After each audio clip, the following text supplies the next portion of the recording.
You're 40, nothing saved, and every channel on this app is either telling you you're doomed or selling you a shortcut. Here's what none of them will say.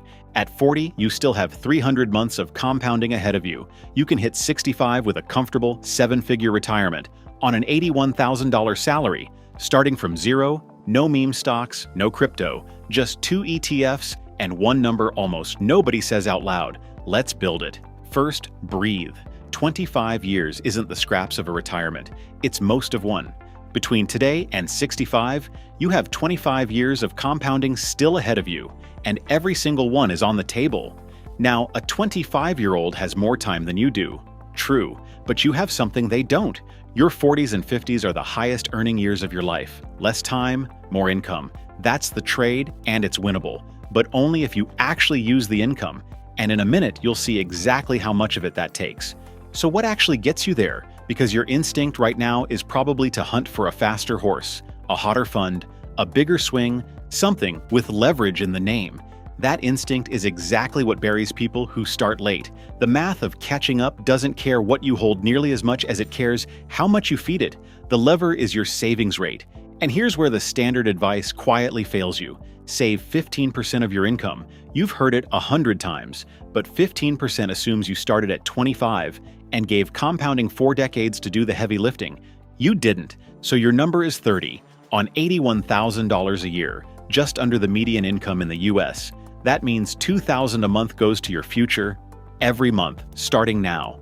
Can you actually live on what's left? Run it. Single filer in a state with no income tax, you clear about $65,000 after federal taxes, send $24,000 to investments, and you're running your life on roughly $41,000. That's a real budget. Plenty of households do it. It just isn't a comfortable one. Which is why if 30% made your stomach drop, there's a 25% version coming, along with the exact price tag of that missing 5%. It's bigger than you'd guess, but the rate means nothing until the money has somewhere to go, so let's build the portfolio.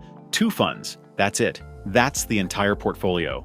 70% goes into VTI, which owns essentially every public company in America, all 3,500 plus of them, in one ticker. The other 30% goes into VXUS, which owns the rest of the world. Between those two, you hold a slice of nearly every major business on the planet for an expense ratio that rounds to pocket lint.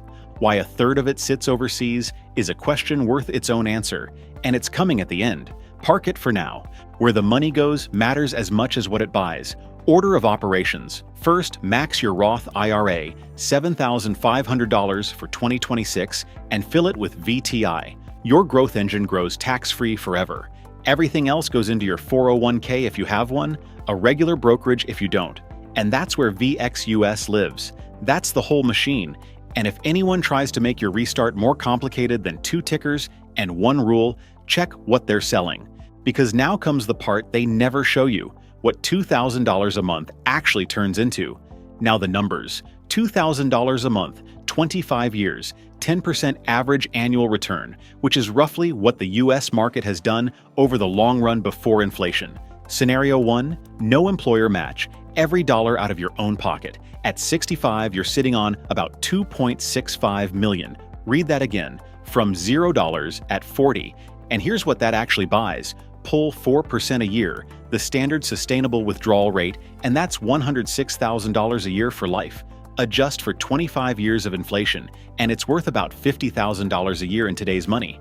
On top of Social Security, not instead of it. That's not scraping by at 65. That's caught up. Scenario 2, same $2,000 a month from you, but your employer matches 50 cents on the dollar up to 6% of your salary.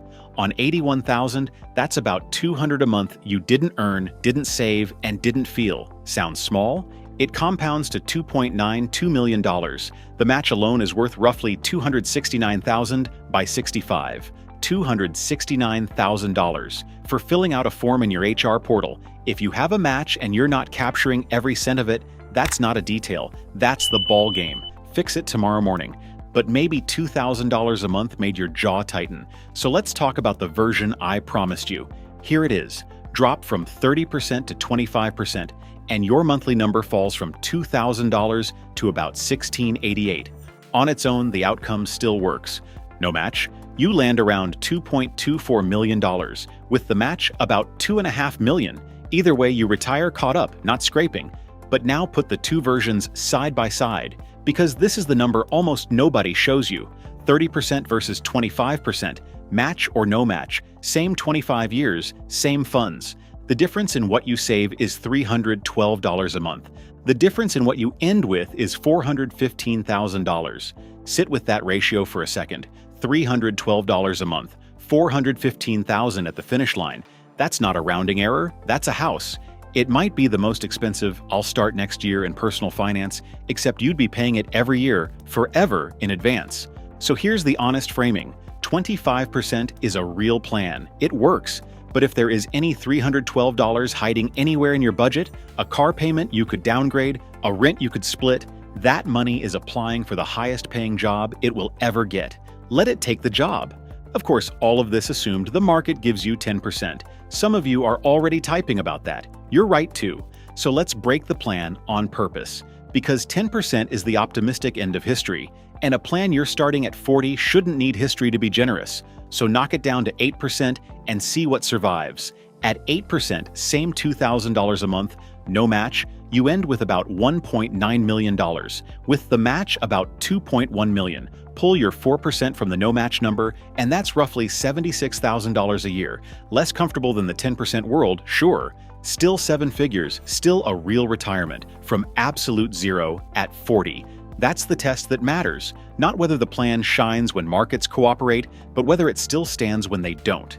This one stands, but there's one more corner to check, the one where everything goes against you at once. So run the worst cell in the grid. You could only manage 25%, and the market only gave you 8%. Every dial turned against you. No match, you finish around 1.6 million. With the match, about 1.8 million. That's the floor, not the brochure number, the real one. And it's still seven figures. At a 4% withdrawal, still more than $64,000 a year before Social Security joins in. Notice what just happened. We took the aggressive rate away, took the optimistic return away, and the plan still didn't collapse into cat food and coupons. It just got tighter. You'd feel every one of those choices, but feeling squeezed at 1.6 million is a very different life than arriving at 65 with what you have right now. One question left. Why is a third of your money leaving the country? Fair question, because for 15 years, the US market has embarrassed everything else. So why hand 30% to the rest of the world? Two reasons. The first is humility. Long streaks of American dominance are exactly when investors stop diversifying, and exactly when it's most expensive to be wrong. You don't know the next 25 years, neither do I. Neither does anyone selling certainty. The second is that some serious people think the streak is turning.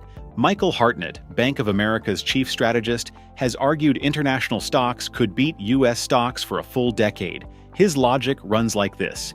The biggest payoff from AI lands where you can automate physical production, factories, and manufacturing, and that favors economies like China's over a US economy built heavily on services.